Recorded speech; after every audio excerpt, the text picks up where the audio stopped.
दंडवत प्रणाम। जय श्री चक्रधर। महानुभव पंथ प्रसार वाहिनी महानुभव न्यूज़ टुडे में मैं शुभम सुरकार आपका तहे दिल से स्वागत करता हूँ। जैसा कि आप सभी को पता है, हम महानुभव न्यूज़ टुडे के माध्यम से भेंट महानुभवांची और स्थान दर्शन जैसे उपक्रम चलाते हैं। इसके अंतर्गत महानुभव पंथ, जिसे हम उत्तर भारत में जय श्री कृष्ण पंथ बोलते हैं, इनके अंतर्गत सभी कार्य करने वाले जो सद्भक्त हैं, जिनका पंथ के लिए काफ़ी योगदान है, उनके योगदान से शायद आज पंथ इस बुलंदियों पे पहुंचा है। उनका योगदान दिखाने का हम कार्य करते हैं। उसके अंतर्गत आज हम आए हैं पंजाब में, चंडीगढ़ जो सिटी है वहाँ पे आदरणीय सद्भक्त श्री राजीव जी कोहली हमारे साथ जुड़ चुके हैं। सबसे पहले मैं उनको दंडवत करूँगा और काफ़ी शुक्रिया भी हूँ कि आज अपना कीमती समय वो निकाल के हम दर्शकों को और ख़ास करके महानुभव न्यूज़ टुडे की टीम को उन्होंने दिया है। जैसा कि आप सभी जानते हैं कि उत्तर भारत में सोलम, जहाँ हम हिमाचल की बात करते हैं, वहाँ पे जय श्री कृष्ण पंथीय का एक मंदिर है, जो मंदिर के अध्यक्ष आदरणीय श्री राजीव जी कोहली साहब है। उसी प्रकार अखिल भारतीय महानुभव परिषद के सदस्य और काफ़ी मैं कहूँगा उत्तर भारत के काफ़ी एक्टिव सदस्य भी हैं, जो संपूर्ण पंथ में अपना एक काफ़ी योगदान भी देते हैं।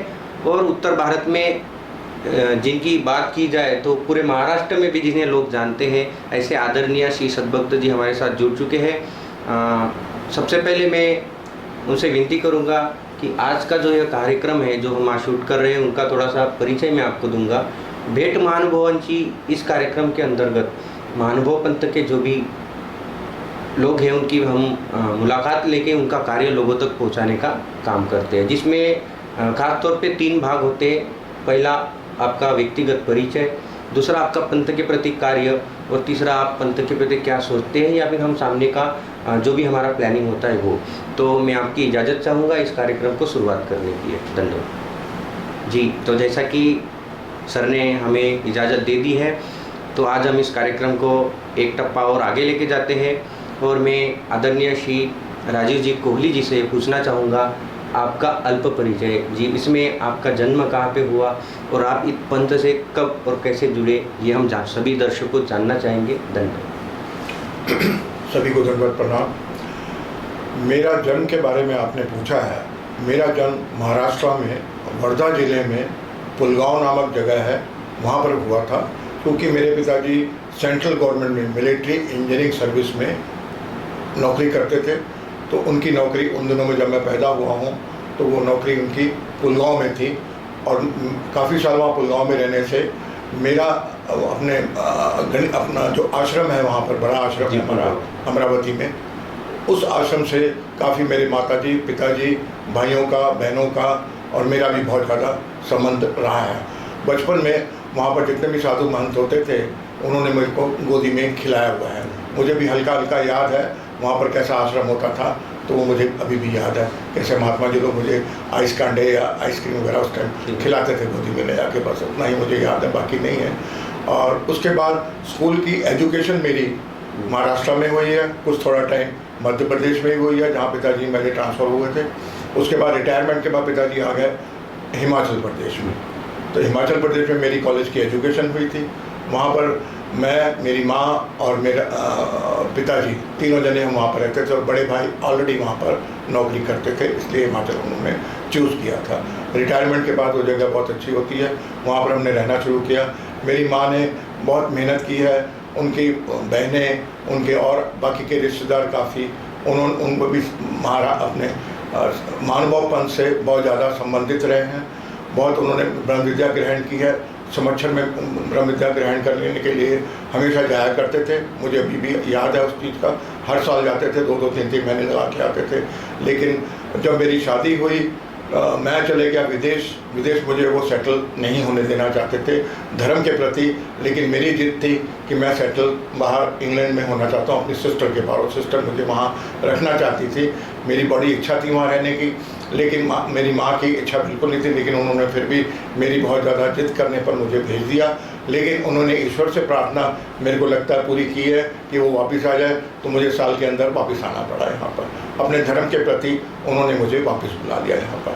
तो मैंने यहाँ पर, लेकिन यहाँ पर आने के बाद सोलन में मैंने अपना छोटा सा बिजनेस शुरू किया, और भगवान की इतनी कृपा रही है, उससे ज़्यादा मैंने फ़ायदा शायद इंग्लैंड में इतना शायद नहीं उठा सकता भगवान करते, जिन्होंने भगवान ने मुझे इतना कुछ यहाँ पर दिया। मुझे कोई किसी से कोई गिला नहीं, शिकवा नहीं रहा, भरपूर उन्होंने जो मेरी किस्मत में नहीं भी था वो भी मेरे ईश्वर ने मेरे को दिया यहाँ पर। और मैंने मेरे 3 उसके बाद शादी हो गई मेरी वहाँ पर। शादी होने के एक साल के अंदर ही मेरी वाइफ, मेरी ससुराल मतलब पूना से है, तो वो भी महाराष्ट्र में जन्मी है, वहीं पर उन्होंने एजुकेशन ली, सब कुछ लिया, तो भी इसी धर्म से ताल्लुक़ है। बहुत पुराने गहरे संबंध हैं उनके भी धर्म के साथ, उनके माँ बाप के, उनके आगे 4 फादर्स के भी। तो मेरे को बड़ी खुशी हुई, मेरी माँ को बड़ी खुशी हुई, तो उन्होंने देखा कि इनका एडजस्टमेंट ठीक हो गया। उस साल के अंदर अंदर वो चुपचाप जैसे रूटीन में जाते थे, आश्रम में वहाँ जाते थे, वहाँ मेरे को 2-4 महीने के बाद पता लगा हमारे भाई बहनों को कि उन्होंने संन्यास ले लिया है। तो श्री रामपुर में जो बड़ा आश्रम है हमारा, वहाँ पर रहते थे हम सारे भाई बहन। वहाँ पहुँचे, काफ़ी कुछ शोर मचाया, हमने क्यों संन्यास दे दिया, ये कर दिया, लेकिन कोई बात नहीं। तो उन्होंने बोला कि मैं कम से कम अभी जिंदा तो हूँ, अगर मैं ऊपर चले जाती तो फिर किसको मिलते आप, मैं भगवान के कार्य के लिए आई हूँ, मुझे रहने दो आराम से। तो वहाँ पर फिर हर साल उसके बाद बच्चों के साथ जाते थे, उनको गाड़ी में लेके, जितने भी वृद्ध लोग होते थे मैटाडोर में बिठा के सबको तीरथ भी करवाते थे।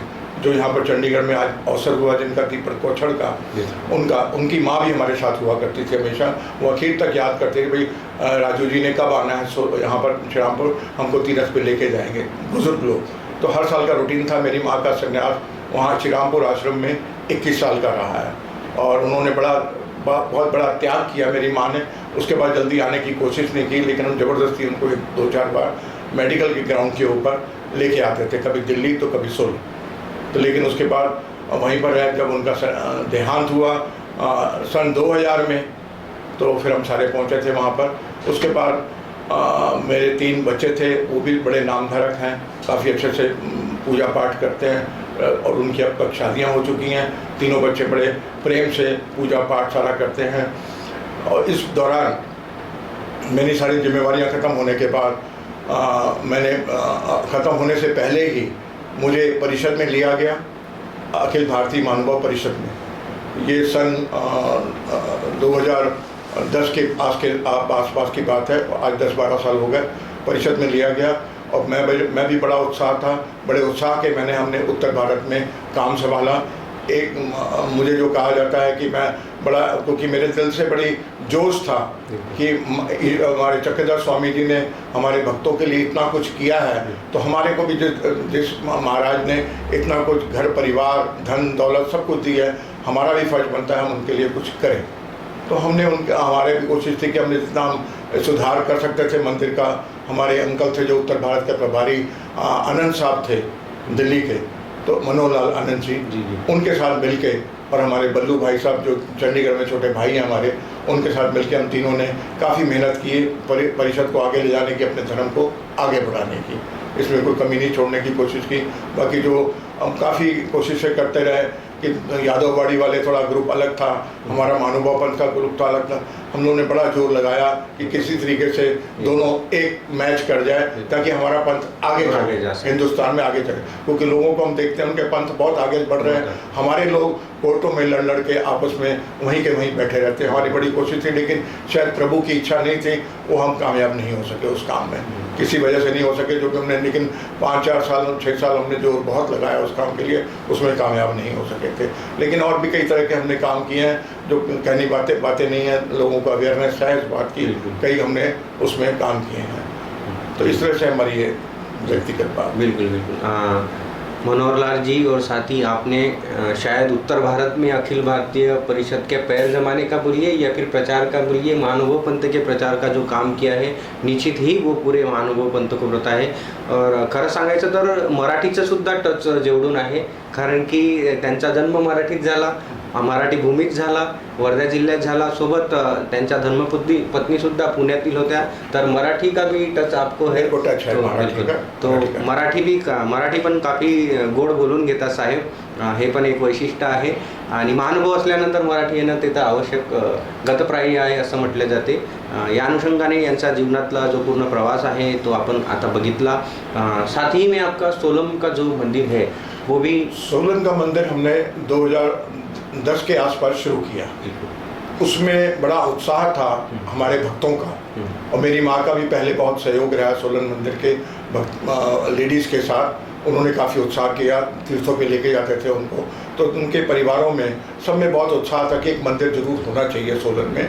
तो किसी वजह से मंदिर 5-7 साल, मैं अब बताना नहीं चाहता मीडिया में किस वजह से लेट होता रहा.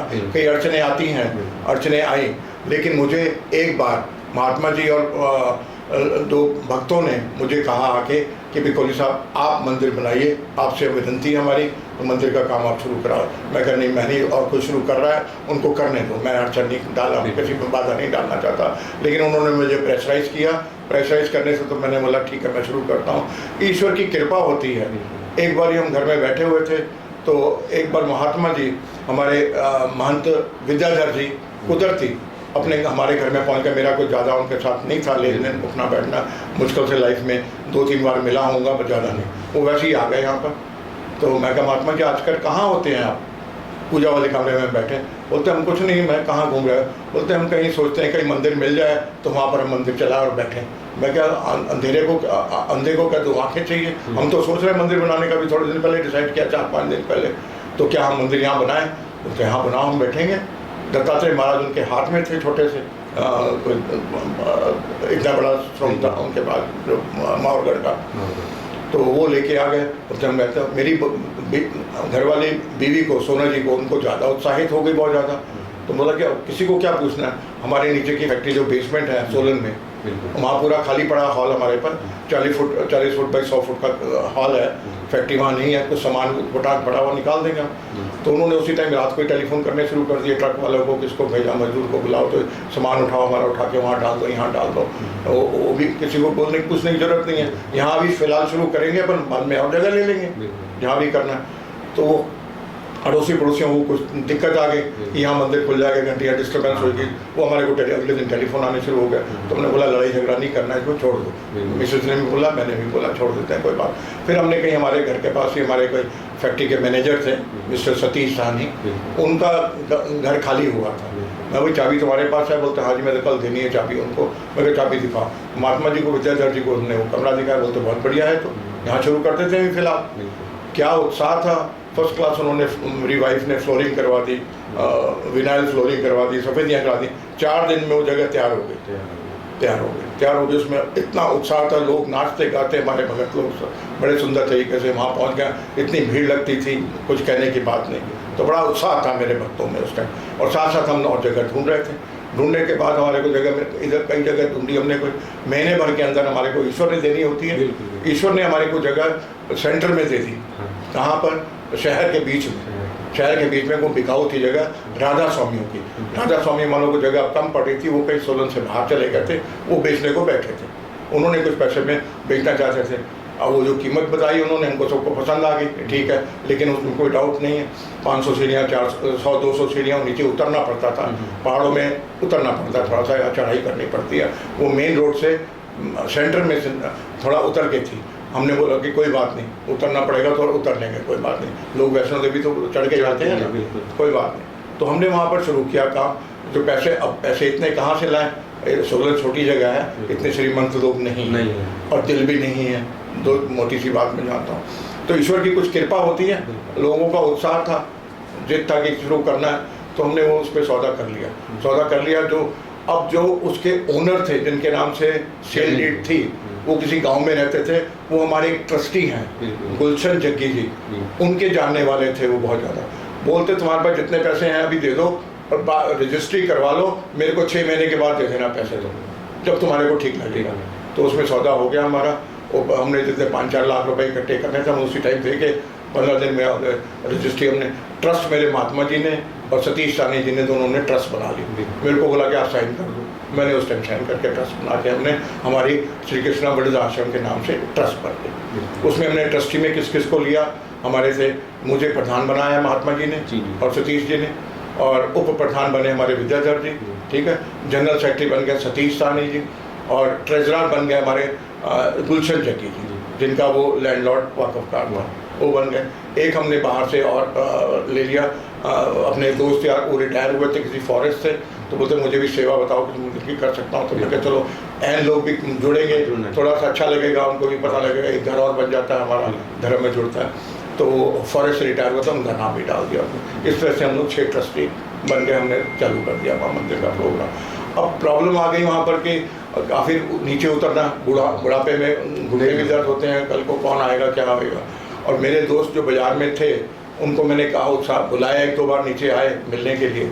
तो मैंने बोला अभी फिर बाद में मगर उसके बाद नजर नहीं आया कभी मंदिर में।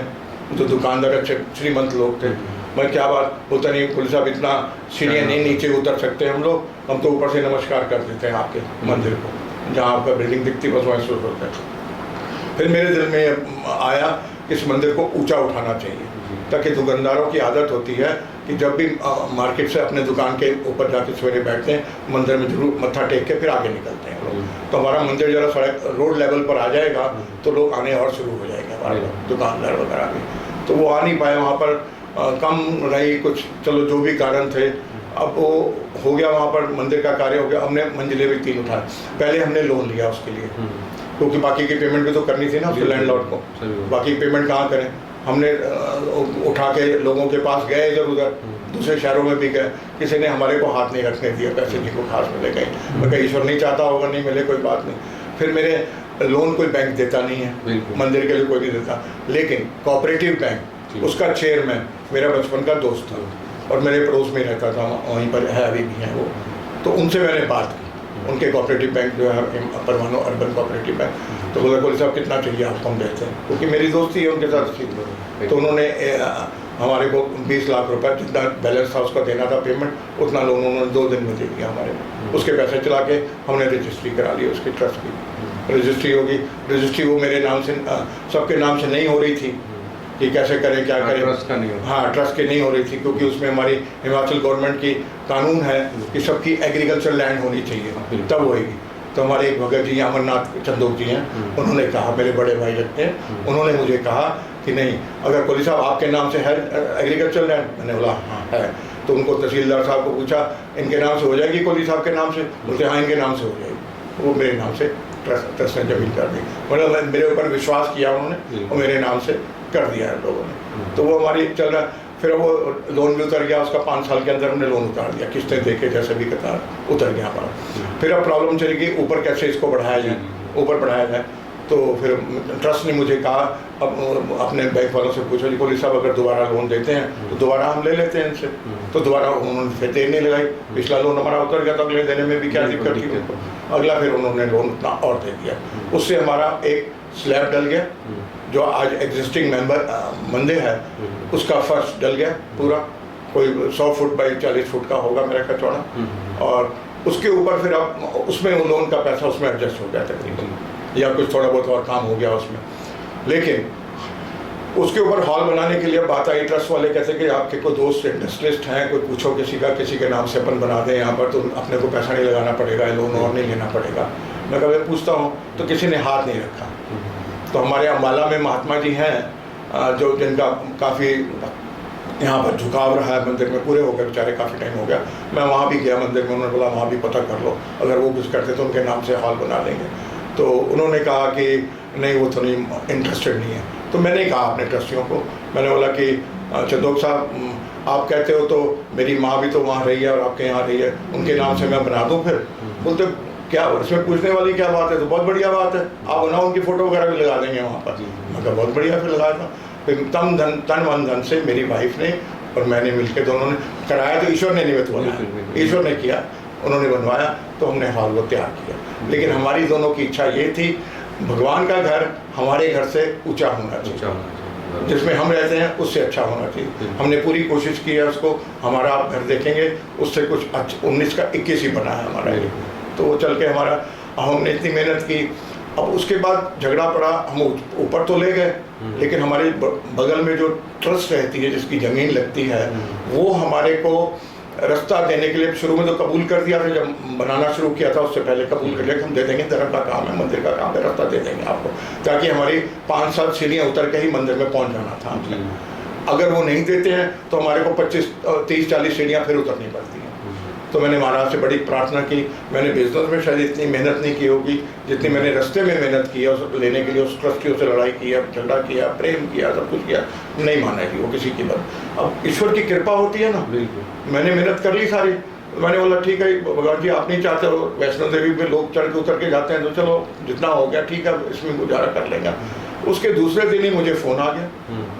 जब मैंने ऐसा सोचा ना, मैंने सरेंडर कर दिया आप जी को महाराज के आगे, तो वहाँ से किसी का फ़ोन आ गया हमारे इनके ट्रस्टी का कि कोहली साहब हम आपको रास्ता देना चाहते हैं वहाँ से। अरे मतलब भगवान जी क्या क्या, फटाफट मैंने नटोटे डाली, अपने महाराज को बीड़ा चढ़ाया वहाँ पर अपनी पूजा को घर में।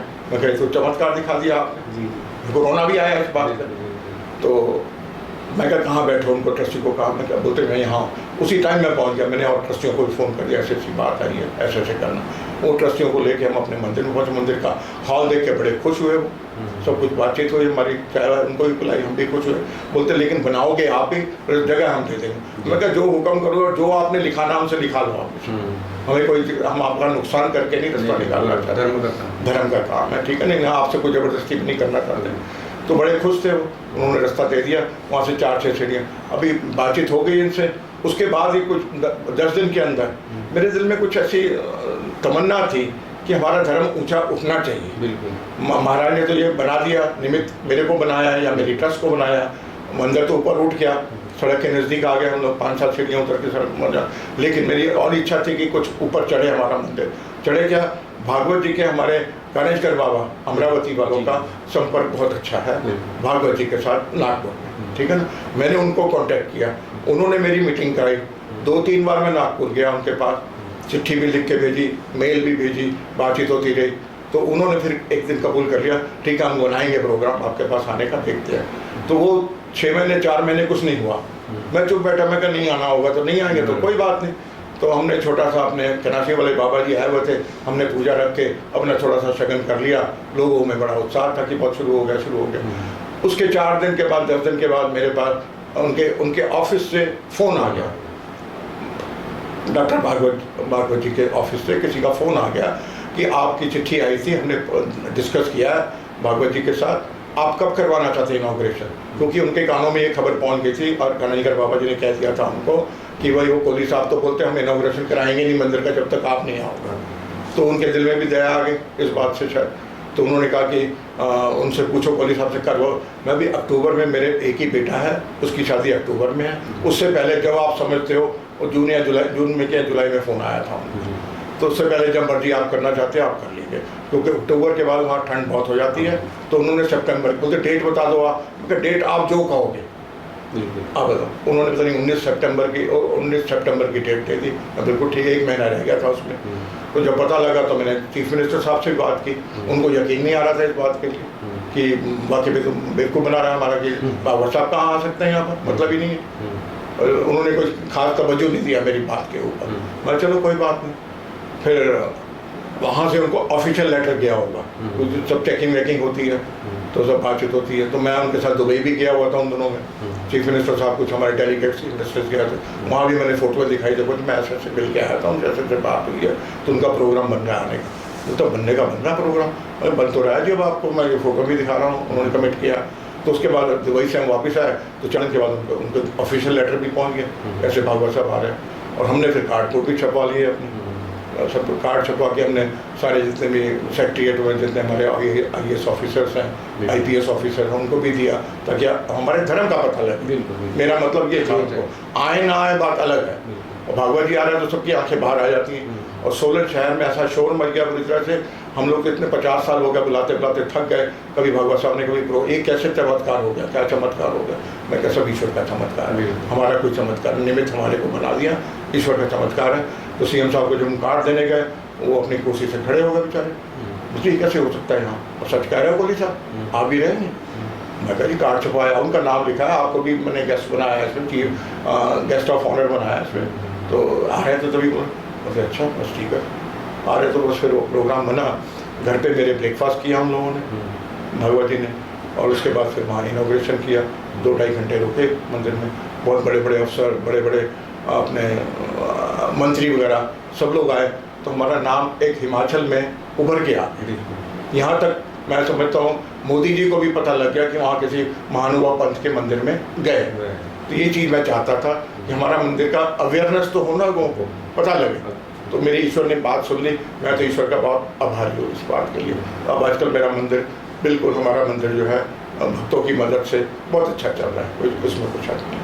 जी जी, काफ़ी निसर्गरम्य परिसर है। हाँ जी, निसर्गरम्य यानी निसर्ग की काफ़ी सौंदर्य की देन है वहाँ पे, और ऐसे प्लेस में मंदिर है जहाँ की हम शूटिंग आपको दिखाएंगे भी। और ये उस मंदिर का इतिहास था। इस प्रकार कितनी जद्दोजहद से और मेहनत से आप कार्य कर रहे हैं पंथ के लिए, वो आपके वाणी से ही और आपके जो अनुभव से हमें पता चलता है। साथ ही मैं आपसे ये भी पूछना चाहूँगा कि भविष्य में आप पंथ के लिए क्या योजना रखते हैं, आपको क्या लगता है? नहीं, हमने बताया ना कि जब मैं परिषद मैंने ज्वाइन की थी जी, तो हमने परिषद की कई मीटिंग्स अटेंड की है महाराष्ट्र में जाके। कहीं जहाँ भी होती थी कोई एक्शन नहीं होता, हमारे मनोहर लाल आनंद जी वो हमारे को ज़बरदस्ती ले जाते थे पकड़ के। हमारे को भी उत्साह होता था कुछ करें, मंदिर के लिए कुछ करना है, हमारे पंथ के लिए कुछ करना है। तो हमने काफ़ी कुछ किया। अभी भी अध्यक्ष जी आज चंडीगढ़ में आए हुए थे, उनसे काफ़ी हमारा हम लोगों ने 2-4 भक्तों ने मिलकर बातचीत की है। आगे इसको बढ़ाया जाए, छोटी छोटी समिति हर जगह में बननी चाहिए, ताकि उनको कोई प्रॉब्लम है, कोई बात है तो वाकई डिस्कस करें, जैसा भी करना। इस तरह से हम सोचते हैं हमारा मेन एजेंडा जो है इसके लिए कि हमारा धर्म ऊपर चढ़ना चाहिए, बस सब ये एजेंडा है, बस और कुछ नहीं है। बाकी हम जो हमारे से ईश्वर जो कराना चाहेगा हम सब कुछ करने को तैयार है, लेकिन हमारा मतलब है धर्म हमारा ऊपर चढ़ना चाहिए। और हमारा कॉम्प्लेक्स इतना बड़ा बन गया है, उसमें एक महात्मा और उनकी बहन भाई जी रहते हैं। हम चाहते हैं कि उसमें और महात्मा लोग ऐड हों, ताकि हमारा आश्रम बना हुआ है तो हम सब उनकी सेवा कर सकते। जो लोग महाराष्ट्र में नहीं जा सकते, यहीं बैठे बैठे उनकी दास सेवा करें, ये हमारी इच्छा है इस तरह से। और धर्म हमारा मेन ऊपर चढ़ना चाहिए, बस और कोई इच्छा नहीं है मेरी। तहे दिल से मनोकामना है कि धर्म के प्रति जो आपका लगाव है, जो लगाव होने के साथ ही सभी महानुभावपंथियों को आज यही लगता है कि महानुभावपंथी एकत्रित आके हमारे पंथ, और काफ़ी परंपरा भी, एक 800 साल की परंपरा कोई छोटी परंपरा नहीं होती है। साथ ही जिस प्रकार से शिकवन महानुभाव पंथ में दी जाती है, जहाँ मकोड़ा जिसे उसका भी उदाहरण हमारे इसमें दिया गया है कि धड़ तुटला तरी ये नहीं छोड़ा था। उस प्रकार हम जो कार्य करते हैं, इस कार्य के प्रवृत्ति के चलते निश्चित ही तौर पे हम प्रगति पथ पे होने चाहिए, ऐसा सभी को लगता है। और वो तड़मड़पूर्वक जानियो या फिर आपके बोलने से वो जानियो होती है। तो एक उत्तर भारत की तरफ से जिस प्रकार से सकारात्मक वातावरण यहाँ से निर्माण किया गया है, निश्चित तौर पे आने वाले भवितव्य में, आने वाले भविष्य में महानुभाव पंथ पूरे देश का एक उभरता हुआ तारा होगा। ये आजकल की जो ये है, इस प्रकार से लगता है। साथ ही आपने अपना काफ़ी समय, जिस प्रकार से अब आज उनकी मुलाकात से मैंने देखा है, आपने कहीं पे भी अपने बिजनेस की बातें या फिर बातें ना करते हुए पूरी तरह से धर्म किस प्रकार आपके लिए महत्वपूर्ण रखता है और किस प्रकार से आपके जीवन का जो चक्र है वो धर्म के प्रति समर्पित था, वो हमें यहाँ से देखने को मिला।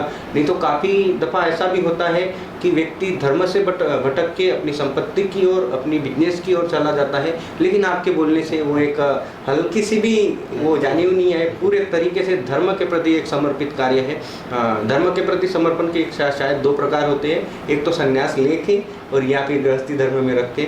तो आपसे ये जरूर ही आज हमारे सभी दर्शकों के लिए सीखने लायक बात है कि गृहस्थी में भी रहकर आप इस प्रकार से अगर आपका पद का उपयोग आपके हर संपत्ति का, धन का, मन का, तन का उपयोग करके भी धर्म की सेवा निश्चित तौर पे कर सकते हैं। ये हम खास तौर पे यहाँ से आज हम आपसे सीखने लायक बात मैं कहूँगा, जो हमारे सभी दर्शकों और ख़ास तौर पे जो मेरे जैसे युवक आज पंथ में हैं, जो अपने धर्म पंथ को अपने आने वाले भवितव्य में एक ऊंची जगह देखना चाहते हैं, उनके लिए एक प्रेरणादायक चीज़ हम आपसे सीखते हैं। काफ़ी शुक्रिया जहाँ तक आपने ये हमें मुलाकात दी और आज इस प्रकार से आपके मिल के आपकी बातें जान के और धर्म के प्रति आपका लगाव जान के हमारे भी धर्म के प्रति आस्था बढ़ी है, ऐसा मैं समझता हूँ।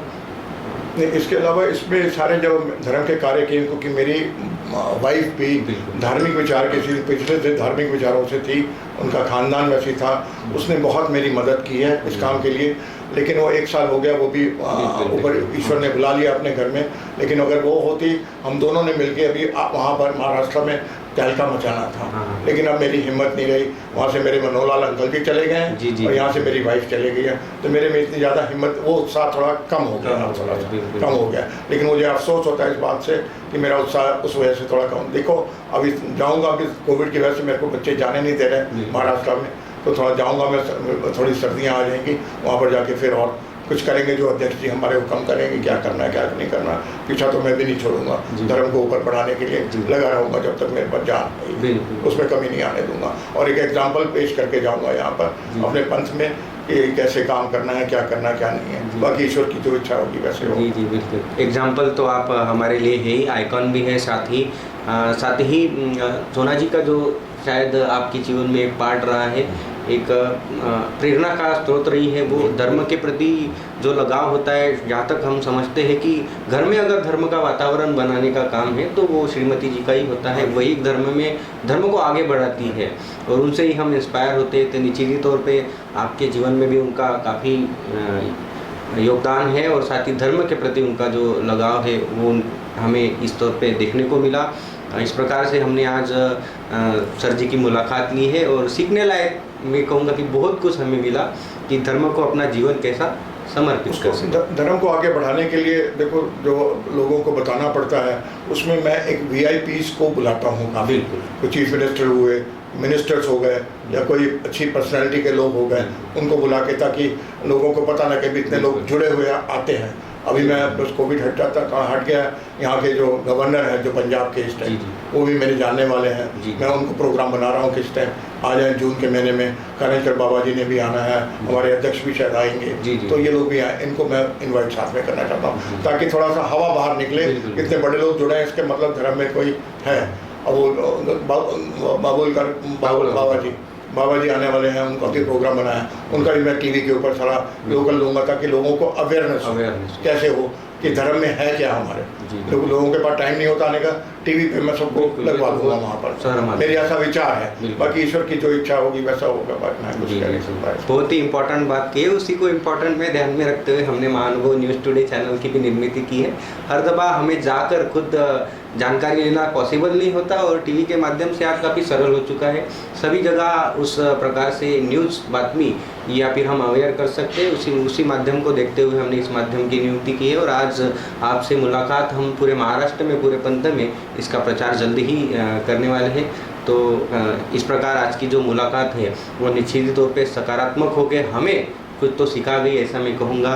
तहे दिल से आपको धन्यवाद। आपका भी बहुत बहुत शुक्रिया, बहुत आप इतनी दूर से आए हैं, मेरा इंटरव्यू लिया है, जो मेरे पास था मैंने आपको बता दिया सारा कुछ। बहुत बहुत आपका भी धन्यवाद। धन्यवाद। बिल्कुल बिल्कुल, दंडवत प्रणाम। महानुभव पंथ प्रसार वाहिनी महानुभव न्यूज़ टुडे में मैं news reporter Shubham Surkar, cameraman Shubham Raut के संग चंडीगढ़ से दंडवत प्रणाम। जी, स्मरण विधि नाम से यह किताब है, सर्वज्ञशी चक्रधर प्रभु की यह किताब है। इसमें काफ़ी कुछ हमें सीखने को मिलेगा, जिसकी सविस्तर जानकारी हमें सर जी देंगे। मैं उनसे विनती करता हूँ आप इस किताब के बारे में जो डिटेलेशन है वो हमारे दर्शकों को बताइए। इस किताब को छपाने का तात्पर्य ये था कि मेरी वाइफ सोना कोहली को 1 साल होने के ऊपर मैंने उस उपलक्ष्य में ये अपनी किताब छपवाई थी, जिसमें स्मरण विधि जिसका नाम दिया गया है। क्योंकि मेरी वाइफ की इच्छा थी, उनके जाने से 10-15 दिन पहले उन्होंने मुझसे कहा था कि जो हम लोग स्मरण सवेरे उठ के करते हैं, उस स्मरण में लीलाएं याद करनी चाहिए, 5 अवतारों की लीलाएं अवतारों की याद करेंगे। तो बोलते ये बच्चों को भी आपने बताना है कि सवेरे वो भी माला फेरा करें और लीला कौन सी नाम के पर कौन सी लीला याद करनी चाहिए। तो मैं बोला ठीक है बताएं, लेकिन इत्तेफाक से वो 2 हफ्ते के बाद चली गई थी।